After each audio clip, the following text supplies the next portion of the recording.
Well, hello and good morning, and welcome along to Sheddock Customs TV. And this is my 1936 Norton Special. It's got a very hotted up ES2 engine, and I'm going to try and make this the main bike I'm going to be riding this year, although I'm running out of time as we speak.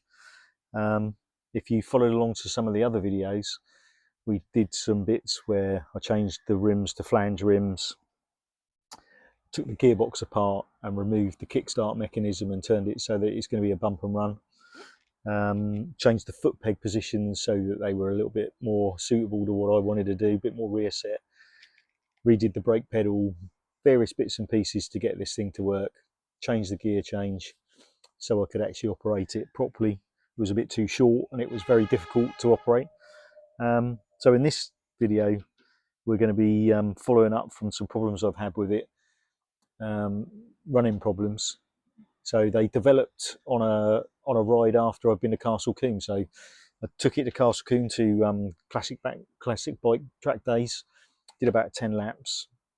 Performed faultlessly. The engine's fairly new, so I was only sort of taking it easy, not trying to overstress it, and also trying to sort of find my way back into this bike because I haven't ridden it for a long time, and I'm not really. This is the only single that I've ridden, British single, so they're a little bit different. Anyway, went for a ride in the countryside after having done the Castle Combe thing without missing a beat, and it conked out and it wouldn't pop, bang, or anything.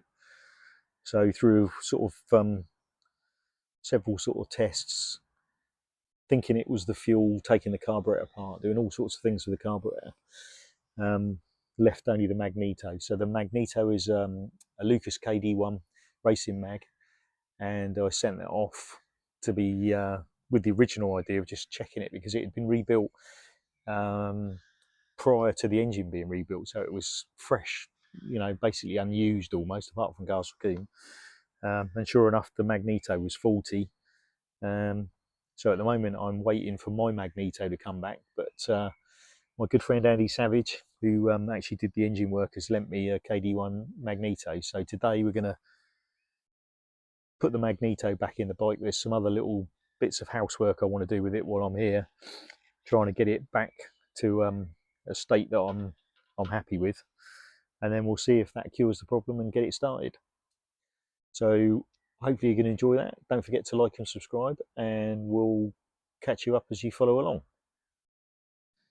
Okay, so let's start with this KD1 mag base. So what we've got is an aluminium conversion.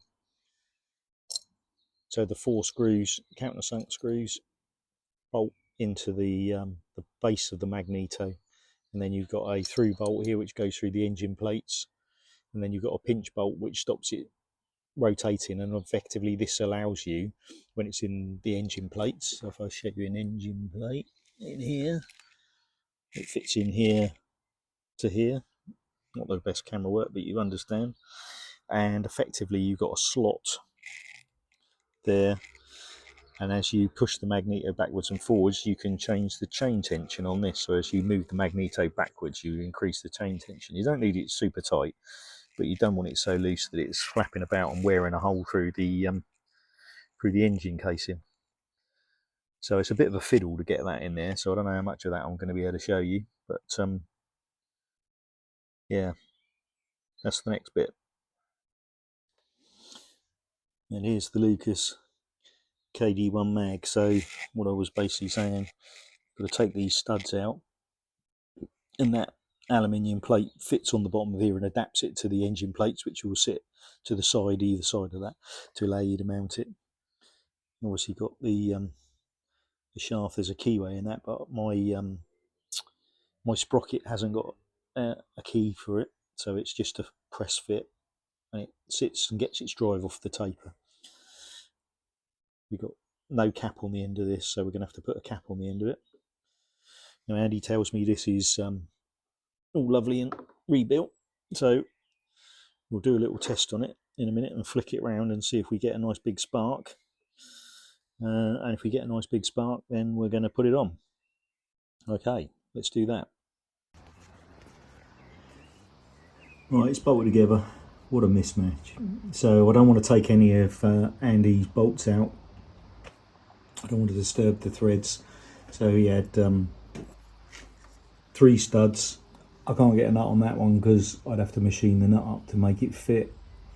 I've got a Nylock nut on this one, a normal nut on this one, and I've used my tapered screw on that one. I'll put a daub of paint on each one so it doesn't come undone. I don't think this thing's going to get used a massive amount, but we want to make sure it's safe. So effectively, I don't know if you can see that now, so that's the through bolt that goes through the engine plates like I was talking about. The Magneto sort of sits like this, and the sprocket will go on here. I might do some of that. I don't really like that. I've had to put washers underneath because obviously it's going to fall in the taper and I don't want to crack the casting. I might try and take the nut and turn it down and see if I can make it fit in that little scallop. That's obviously why it's got the countersunk screws. That's the type you need for this base plate, but anyway, we'll make it work. We don't want it to be a bodge. We're going to make a nice job of it, or as nice as we can make, and we'll make it work.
That's going to need fixing.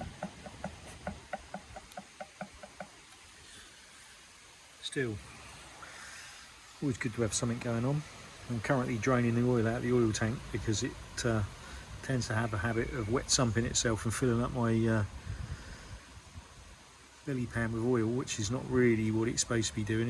It's supposed to be catching drips, not filling up like a blooming oil pan. But yeah, it may look black as the ace of spades, but it's honestly not very old at all.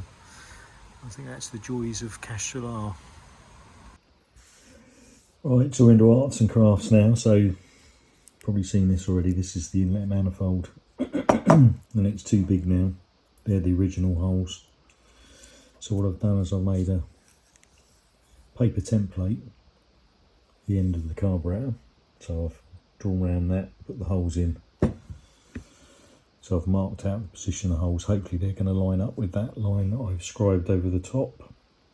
And then what I've done is I've made that so that it's concentric to the centre, because obviously it's reducing the diameter by a small amount. And then I'm going to reuse my sleeve to reduce the diameter. So going to pop in the garage, we're going to centre punch the 2 holes, then we're going to drill and tap them, and then we're going to cut off the excess. Although it's pouring rain outside, so that might take a bit longer because I'm not going to go out there in the rain, because it'd probably be an angle grinder job to chop that off. Anyway, let's move on. Okay, centre marked, so let's centre drill those, and then we'll pick a thread size. Okay, so drilled the holes out and tap them. Now I'm going to make some studs. So what I've done, the holes couldn't come all the way through because they would have broken into the side of the manifold. Not that that would have made any difference, but it would have cocked the drill over and all sorts, probably dragged the hole. So they don't come through all the way. which I can use to my advantage anyway. Right, stud time. Right, inlet manifold modified, new studs, sleeve down the middle, new gasket made out of the fishtail magazine, which will have the Velocet owners jumping in their shoes, but I haven't got anything else to make a gasket from at the moment. So I'll just screw that back in the head and then we'll see what happens next. Okay, TT9 bolted on.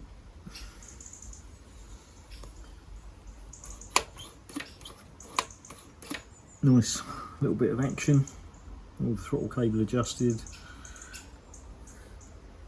got spring washers, hopefully that won't fall to bits. So it's just a case of reassembling now. So I'm going to put the oil tank back in. A lot of the cable, a lot of the wires, or sorry, a lot of the bolts that I'm using are all lock wired in so that nothing falls to bits. So that's a bit of a process. Tank on, and then we'll have a look at the front forks. Right, here we go.